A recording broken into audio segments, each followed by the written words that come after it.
Պայմաններից կամ պատճառներից մեկը այն է,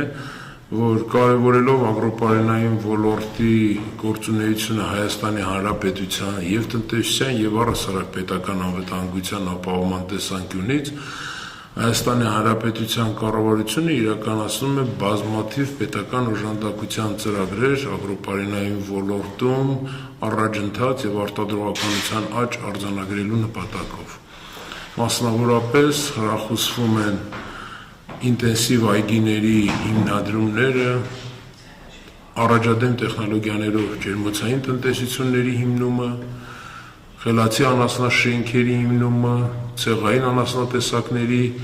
բազմացումը և տարածումը և մի շարք այլ ծրագրեր, որոնք թույլ կտան ագրոպարենային ոլորտում արձանագրել արտադրողականության աճ, և այս ամենը հնարավոր է կյանքի կոչել միայն որակյալ մասնագետների առկայության պարագայում։ Իսկ որակյալ մասնագետներ ապահովելու առաքելությունը դրված է Հայաստանի ազգային ագրարային համալսարանի վրա, որովհետև համալսարանը միակ բուհն է, որը ապահովում է բարձրագույն կրթությամբ ագրոպարենային ոլորտի մասնագետներ։ Եվ այս առումով բոլոր մասնագիտությունները, որ առաջարկում է ագրարային համալսարանը, հանդիսանում են և պահանջված, և ամենակարևորը առաջիկայում ավելի մեծ պահանջարկ ունենալու ներուժ ունեցող մասնագիտություններ։ Այսինքն այն բոլոր դիմորդները, որոնք որ կընտրեն ագրոպարենային ոլորտի մասնագիտություններ, կնշանակի իրենք պատկերացնում են հեռանկարային զարգացումները և կարողանում են ճիշտ թիրախավորել իրենց դերը ապագա հասարակական հարաբերություններում։ Ասել է, թե ագրարային համալսարանը մեծ նախադրյալներ է ստեղծում, որ երիտասարդը դառնա վաղը մյուս օրը բարեկեցիկ ապրող քաղաքացի։ Այսինքն հաշվի առնելով, որ կառավարության կողմից ոլորտում մի շարք բարեփոխումներ և ծրագրեր են իրականացվում, դա ենթադրում է, որ աշխատաշուկայում այս ոլորտի աշխատանքի և մասնագետների պահանջարկ է լինելու։ Արդեն կա, բայց գնալով ընդլայնվելու է, որովհետև մենք ականատեսն ենք լինում, երբ որ նույն պետական օժանդակության ծրագրերով հիմնված այգիներում, ջերմատներում հաճախ մասնագետներ են ներգրավում արտերկրից։ Եվ արտերկրից մասնագետներ ներգրավելով տնտեսվարողներն էլ բավականին մեծ ծախսեր են կատարում։ Իսկ ինչ վերաբերվում է տեղական մասնագետներին, բնականաբար նրանց պահանջարկը գնալով ավելի մեծանում է և ժամանակի պահանջներին ու չափանիշներին համահունչ մասնագիտական կարողություններ ունենալը նրանց այդ նույն աշխատատեղը համալրելու երաշխիք է դառնալու։ Պարոն Զաքարյան, ամեն դեպքում փորձը ցույց է տալիս, որ ուսանողների կամ դիմորդների շրջանում այսպես դժվարությամբ են ընտրություն կատարում դեպի ագրոպարենային ոլորտի մասնագիտություններ կամ միգուցե 1-2-3 կան, որ հիմնականում ընտրում են, իսկ կան մասնագիտություններ, որոնք առավել քիչ պահանջված են։ Դա ինչով է պայմանավորված։ Իրազեկված չեն բավարար դիմորդները, որ այո, աշխատաշուկայում այսպիսի միտում կա կամ չգիտեմ, ինչ խնդիր կա։ Շատ ճիշտ շեշտադրում կատարեցիք, որ տեղեկատվության պակասը հաճախ երիտասարդներին թույլ չի տալիս իրենց ընտրությունը կատարելիս կանգ առնել հենց ագրոպարենային ոլորտի մասնագետների և մասնագիտությունների վրա, բայց իրականությունը հետևյալն է, տարեցտարի ավելանում են այդ տեղեկացված երիտասարդների թվականակը և մի ցուցանիշ կարող են բերել, երբ որ 3 տարի առաջ ագրարային համալսարանում ներդրվեց ճշգրիտ գյուղատնտեսություն կրթական ծրագիր, որը շատերի համար ուղղակի անհասկանալի էր, ինչ է նշանակում ճշգրիտ գյուղատնտեսություն։ 2 տարի մենք ընդհանրապես դիմորդ չունեցանք այդ մասնագիտությամբ, արդեն անցած տարի մենք ունեցանք 20 դիմորդ։ Այս տարի ընթացքում են գտնվում դիմելու գործընթացները, բայց ագրարային համալսարանի ամենապահանջված կրթական ծրագրերի շարքում է նաև ճշգրիտ գյուղատնտեսությունը։ Ասել է, թե ժամանակակից տեխնոլոգիաների օգտագործման հնարավորությունը ագրոպարենային ոլորտում։ Միանշանակ դա հետաքրքրում է երիտասարդին և անհրաժեշտություն կա այդ տեղեկությունը ուղղակի հասցնել են բոլոր երիտասարդներին, որ դեռևս տեղյակ չեն ագրոպարենային ոլորտը, ինչպես աշխարհի տնտեսության շատ այլ ոլորտներ, այդ առաջադեմ տեխնոլոգիաները կիրառող ոլորտ է դառել և բնականաբար ագրոպարենային ոլորտում ունենալով մեծ հմտություններ ժամանակակից տեխնոլոգիաներ օգտագործելու, իրենք կարող են ունենալ շատ մրցունակ աշխատանք և շատ բարձր վարձատրվող աշխատանք։ Այս պայմաններում ես ուղղակի կուզենամ մեկ պարզ օրինակ բերել, օրինակ նոր արտահայտություններ են ի հայտ եկել, ասենք ագրոպիլոտ։ այսինքն դրոնների միջոցով գյուղատնտեսական աշխատանքներ կատարողներ կամ հույսերի պաշտպանության միջոցառումներ իրականացնողներ։ Բնական է, որ դա նորություն է հայկական իրականության մեջ եւ ինչպես ամեն մի նորություն որոշակի ժամանակ եւ իհարկե աշխատանքները պետք է կատարել, որպեսզի ժամանակ է պահանջում աշխատանքները պետք կատարել, որպեսզի կարողանանք մենք իրազեկ դարձնենք մեր երիտասարդներին, պոտենցիալ դիմորդներին, որ ագրարային համալսարան ընտրելով իրենք կարող են եւ իրենց հակումները դեպի այս ժամանակակից տեխնոլոգիաներ բավարարել եւ աշխատել ագրարային ոլորտում որպես մասնագետներ եւ պատշաճ վաստակել։ Շատ լավ, Կատյա Մանուկյանին եմ հարց ուղղում, խնդրեմ մի փոքր պատմեք ինչ մասնագիտություն եք ընտրել եւ ինչու եք որոշել այս ոլորտում ձեզ գտնել։ Շատ լավ, ես Կատյա Մանուկյանն եմ, ով ծնվել, ապրել ու մեծացել է Շիրակի մարզում, շատ 10-րդ դասարան էի ու բավականին ճնշումներ կար մասնագիտական ընտրության հարցում ու բոլորը մտածում էին, որ գնալ եմ ավելի շատ տնտեսագիտության ուղղությամբ ու ավելի շատ տանում էին դեպի բիզնես ոլորտ։ Փորձում էի գտնել նոր այնպիսի մասնագիտություն, որ օրինակ արհեստական բանականություն մի քանի տարի հետո իմ ձեռքից չի վերցնի կոպիտ ասած, կանգնել էի արտադրության ոլորտում ու հենց այդ ժամանակ այց կատարվեց մեր դպրոցի կողմից Հայաստանի ազգային ագրարային համալսարան ու ուղղակի մտնելով գինեգործության սենյակ, իրականում շատ մասնագիտությունների ծանոթացան կետորը ու բոլորիս մոտ sense գլխապտույտ էր ոնց կարելի է համալսարանում գինեգործություն սովորել, որովհետև միշտ մտածել եմ, որ պետքա սերուն գա, պետքա քո ծնողները գինեգործ լինեն, որ դու էլ գինեգործ լինես ու նմանատիպ շատ այլ կարծրատիպ էր։ Որոշեցի ընդունվել ազգային ագրարային համալսարան ու կարծում եմ մեր համալսարանը այն կարևոր համալսարաններից է, որ որոքյան մասնագետներ է պատրաստում գյուղատնտեսության ոլորտում, որը շատ կարևոր է մեր երկրի զարգացման գործում։ Ու վստահեցնում եմ,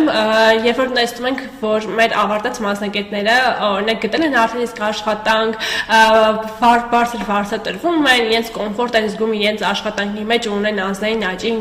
հնարավորություններ, շատ կարևորում եմ հենց ընտրել մասնագիտություն գյուղատնտեսության ոլորտում ու գնալ դեպի առաջ ու շատ կարևոր է, որ եթե ընդունում ենք ազգային ագրարային համալսարան, պետք է գիտակցենք, որ գալիք օրերում մենք մեր գործում պետք է լինենք այն պրոֆեսիոնալը, որ իր երկրում ինչ-որ մի բան փոխելու է, դեպի լավը ներդրում է կատարելու։ Ես հենց գինեգործությունն եմ ընտրել ու վստահ եմ, որ մի քանի տարի հետո ես իմ գործում պրոֆեսիոնալ եմ լինելու ու հայկական գինու մշակույթի այն ճառագայթը, որ սերունդ փոխանցվել է, ես դա եւս փորձելու եմ փոխանցեմ հաջորդ սերունդներին։ Իսկ դուք որտեղ եք պատկերացնում, հետ վերադառնալու եք ձեր հայրենի մարզ։ Իրականում, երբ որ գինեգործության բաժնում է սովորում մեզ մոտ, ունենում ենք նաև հնարավորություն ուսումնասիրել փրփռուն գինի, գարեջուր եւ այլն, այո, միտք կա, որ արտադրամասը լինի Շիրակի մարզում, բայց ավելի շատ գարեջրի ոլորտում, որովհետեւ մեզ մոտ հացահատիկի խնդիր չունենք, երբ որ ընդունում էի ագրարային համալսարան, մտածում էի, որ իմ գինետունը լինելու է Արցախում, ամեն դեպքում ես հույսս չեմ կորցնում, որ իմ ապագա գործարանը լինելու է Արցախում, ամեն դեպքում եթե նույնիսկ Արցախում չլինի, միանշանակ միգուցե Արմավիրի մարզում լինի, որ ավելի մոտ լինի Երևանին եւ այլն, բայց մեծ հույսեր ունեմ։ Պարոն Զարուհյան, բացի այն, որ իրազեկման պակաս կան արձանագրեցինք եւ այդ ուղղությամբ աշխատանքներ կան կատարելու, ինչ խթանող ծրագրեր ու նախաձեռնություններ կան թե ձեր բուհի կողմից, թե պետության կողմից, կրթաթոշակներ, միգուցե, չգիտեմ, այլ արտոնություններ, որ կոնկրետ այս մասնագիտությունների գծով հոսք լինի։ Շատ ճիշտ հարցադրում եք իրականացնում, կատարում, որովհետև գոյություն ունի շատ պարզ մոտեցում։ Եթե մենք խոսում ենք պետական օժանդակության ծրագրերից եւ շեշտում որակյալ մասնագետների անհրաժեշտություն այդ ծրագրերը բարեհաջող կյանքի կոչելու համար, այս դեպքում շատ տրամաբանական է, որ պետք է նաեւ օժանդակություն լինի մասնագետների պատրաստման գործընթացում։ Այդ առումով մեկնարկը արդեն տրված է եւ անցած տարվա սեպտեմբեր ամսից սկսած ագրարային համալսարանի 14 կրթական ծրագրերով սովորող երիտասարդները ստանում են ամսական 70,000 դրամ կրթաթոշակ, որի նպատակն է առաջին հերթին երիտասարդի համար հնարավորություն ընձեռել ավելի շատ կենտրոնանալ իր ուսումնառության վրա եւ կարողանա իր կենցաղային խնդիրները լուծելու համար օգտագործել այդ կրթաթոշակը։ Իհարկե շատ անհրաժեշտ, շատ կարևոր հանգամանք կա, որ այդ նույն որոշման մեջ, որ ընդունել է Հայաստանի Հանրապետության կառավարությունը 2024 թվականի սեպտեմբերի 5-ին, խրախուսվում բարձր առաջադիմությունը։ Այսինքն ուսանողը սովորելով բարձր առաջադիմությամբ հնարավորություն կստանա 70-ի փոխարեն հաջորդ կուրսում ստանալ արդեն 77,000 դրամ կրթաթոշակ։ Դա նշանակում է, որ պետությունը սկսել է նաև որակյալ կադրերի պատրաստման ուղղությամբ պետական օժանդակություն եւ զարգացումները դեռ սպասում են այս ոլորտում, որպեսզի պատկերը ամբողջանա, այսինքն ինչպես շեշտեցի, տրված է մեկնարկը, բայց եթե ուզում ենք ունենալ լիարժեք ապահովվածություն բարձրորակ մասնագետներով, լրացիչ ջանքեր են պետք եւ լրացիչ աջակցության մեխանիզմներ։ Աշխատանքները ընթացքում են գտնվում եւ մեկ շատ կարեւոր հանգամանք կա, որ պետության մեջ ագրոպարենային ոլորտը համարվում է պետական անվտանգության ապահովման հենասյուներից մեկը եւ տվյալ ոլորտի մասնագետների պատրաստումը չի կարող ուղղակի գտնվել երկրորդ պլանում։ Ինչքան էլ մենք համարենք, որ ինչ-ինչ պատճառներով ոչ միայն Հայաստանում, այլ առհասարակ աշխարհում նույն գյուղատնտեսության ոլորտի մասնագիտություն ասվածը պակաս գրավիչ է մի շարք, այսպես ասած, ժամանակակից մասնագիտությունների համեմատ, բայց անվիճելի է։ Ինչպես մեր ուսանողուհին շեշտեց, այսօրվա տեխնոլոգիաների զարգացումները հաճախ մի շարք մասնագիտություններ արդեն դարձնում են չպահանջված, բայց սննդամթերք արտադրելը, պարենային ապրանքներ արտադրելը ինքը եղել եւ մնալու է որպես մարդու կողմից ստեղծված բարիք։ Մարդու մեծ դերակատարում այս ոլորտում մնալու է անփոփոխ։ Մյուս խնդիրը վերաբերվում է արդեն այս ոլորտում այդ նորամուծությունների կիրառմանը, որի ուղղությամբ բավականին շատ աշխատանքներ տարվել են ագրարային համալսարանում, մենակ վերջին տարիների ընթացքում ստեղծվել է շուրջ 60 նոր ենթակառուցվածք, եւ 70,000 դրամ կրթաթոշակը չի կարող ապահովել ցանկալի արդյունք, եթե ուսանողների մոտ չարձանագրվի կոնկրետ գործնական հմտությունների զարգացման գործընթաց։ Այս պահին ագրարային համալսարանում կրթական ծրագրերի որակի բարձրացման ուղղությամբ աշխատանքները հենց այդ շեշտադրումով են կատարվում, այսինքն ավելացնենք գործնական հմտություններ զարգացնող մասը մեր կրթական ծրագրերում։ Եվ այս առումով ունենք մի շարք նորամուծություններ հայաստանյան իրականության համար եւ այս պայմանությամբ դեռևս միակ բուհն ենք հանդիսանում, որ կիրառում է աշխատանքային կիսամյակ։ Իսկ ինչ է նշանակում աշխատանքային կիսամյակ։ Դա նշանակում է գործատուների հետ ունենալ համագործակցության փոխվստահության ձևաչափ, որի ընթացքում մեկ ամբողջ կիսամյակ ուսանողը անցնում է գործատուի մոտ աշխատանքի, գործատուն հնարավորություն է ունենում ամբողջ օրվա ընթացքում օգտագործել նույն երիտասարդի ուժը որպես իր մոտ աշխատող, երիտասարդը կարողանում է իրեն դրսևորել թե որպես մարդ, թե որպես մասնագետ իրական աշխատանքի պայմաններում։ Եվ մեր գործատու գործընկերները հնարավորություն ունեն ամբողջ կիսամյակի համար նախատեսված 30 կրեդիտից 70% գնահատելու։ Ասել է, թե եթե գործատուն գտնում է, որ տվյալ երիտասարդը մասնագետի որակավորություն չպետք է ստանա եւ անբավարար գնահատական է ստանում այդ նույն աշխատանքային կիսամյակից, երիտասարդը չի շարունակում իր ուսումը։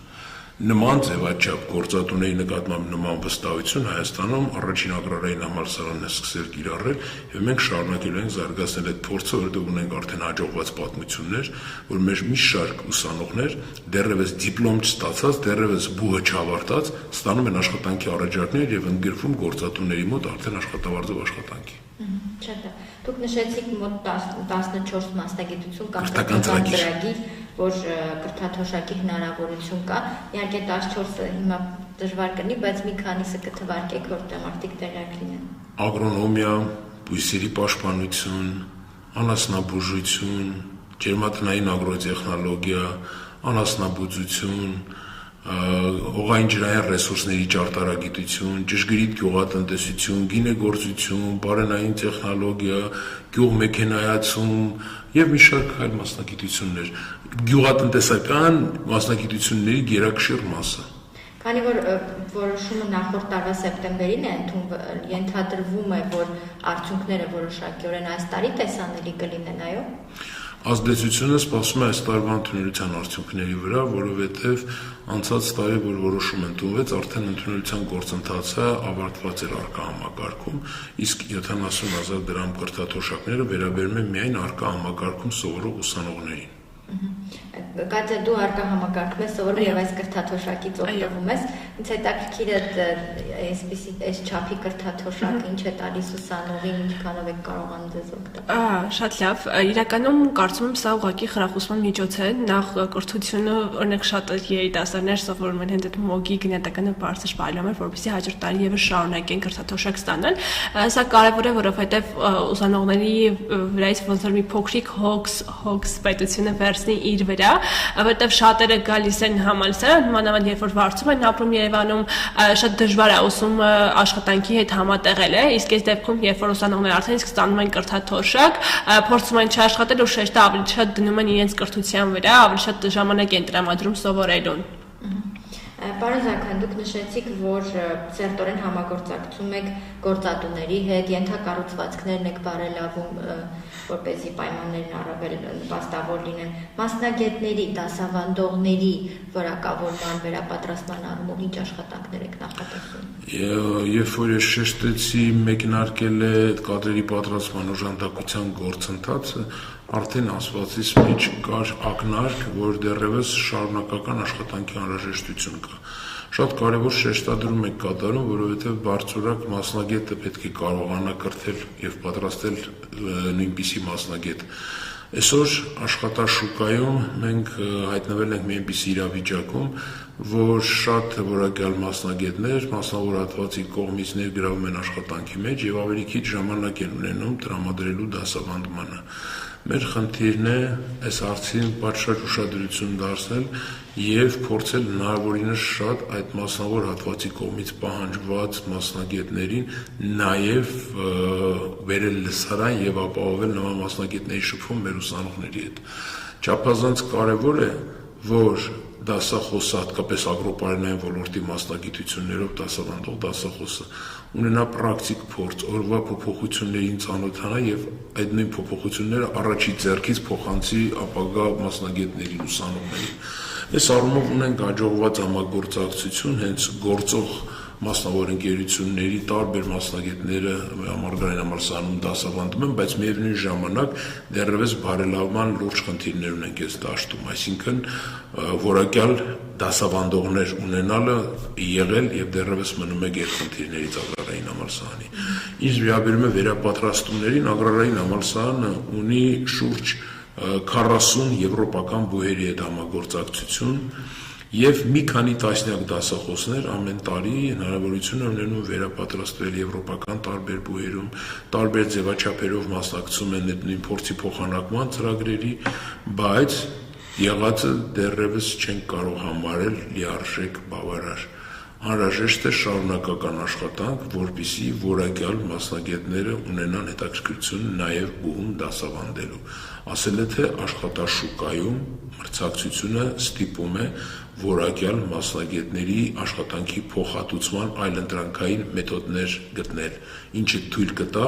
այդ նույն որակյալ մասնագետին իր փորձը, հմտությունը, գիտելիքը փոխանցի երիտասարդին։ Շատ լավ։ Պարոն Զաքարյան, ընդհանուր առմամբ իհարկե խոսեցիք, որ ուղղություններով ինչ անելիքներ կան, բայց պիտի խնդրեմ, որպես այսպես ամփոփիչ ներկայացնեք, թե որպես նոր ռեկտոր ինչ առաջնահերթություններ եք ձեզ համար սահմանել, առաջիկա ինչ ուղղություններով եք կենտրոնանալու։ Ուրեմն